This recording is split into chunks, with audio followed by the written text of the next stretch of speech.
This is Jakarta, the capital city of Indonesia. And no, these houses are not meant to be surrounded by water. See, the thing is, this city of 10 million people is sinking fast. The issue has reached the point where the government has decided to move the capital altogether. So how do we get to this point?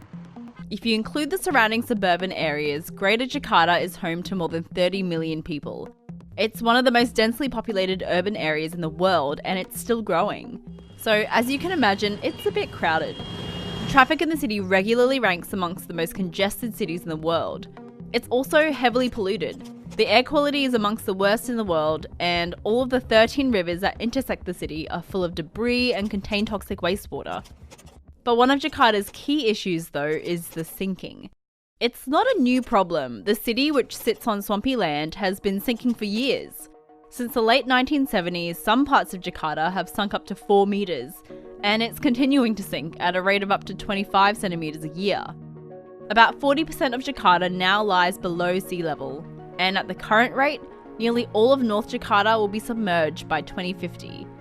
The main reason for the sinking is something called land subsidence. Basically, the ground underneath Jakarta is collapsing because too much groundwater is being pumped out.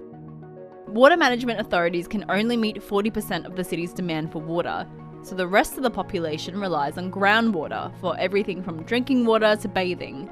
It's a common source of fresh water around the world. The real problem is that the groundwater isn't being replenished as fast as it's being emptied. When the groundwater is pumped out, the surface of the land above it sinks. Around 630 million cubic meters of water are pumped out each year. Things like rainfall would normally recharge underground aquifers, but construction and development mean cities are lacking the porous surfaces to allow this to happen. There's only loosely implemented regulations on who can pump the groundwater, so a lot of people are doing it illegally. This also makes flooding worse. Because much of the city is now below sea level, water can't flow easily downhill into the ocean. Subsidence is an issue that other cities are dealing with as well, and that's not even to mention rising sea levels. So is it possible to stop the sinking? It's not easy, but yes.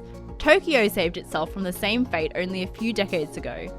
In the 1960s, it was sinking as much as 24 centimetres a year. In response, the city passed regulations to restrict groundwater extraction. By the early 2000s, the subsidence had slowed down to about 1 centimetre a year. But this requires changing the main source of the city's water. And in Jakarta, on top of the heavily polluted waterways, only a tiny portion of the city's wastewater is treated. For now, all that protects North Jakarta from the ocean are these thick concrete walls. But ironically, they're also slowly sinking because of subsidence. Jakarta is sinking, overpopulated, and polluted. So where's this new capital going to be? Here.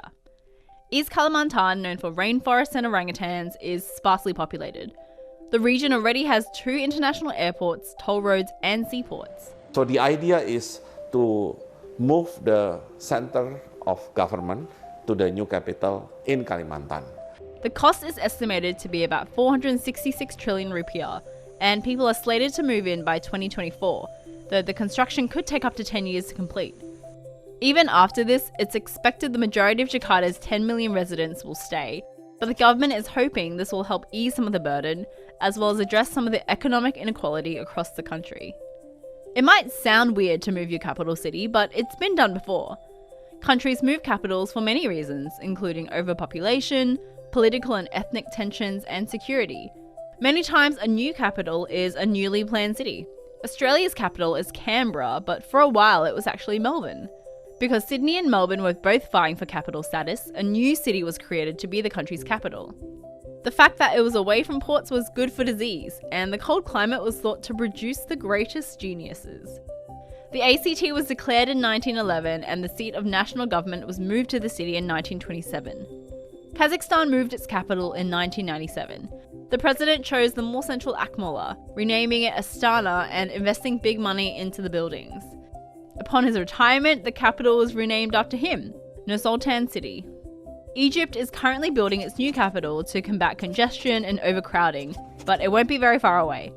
The new capital, about 45 kilometers east of Greater Cairo, will cost about 1 trillion Egyptian pounds and will house 6.5 million people. Myanmar moved its capital from its largest city to the newly planned city of Naypyidaw in 2005. It's often described as a ghost city because of its low population density, with plenty of empty buildings and roads. Washington, D.C. was established by the Constitution to be the capital of the USA, moving from New York City and Philadelphia. Brazil moved its capital from Rio de Janeiro to Brasilia, and Nigeria moved from Lagos to Abuja.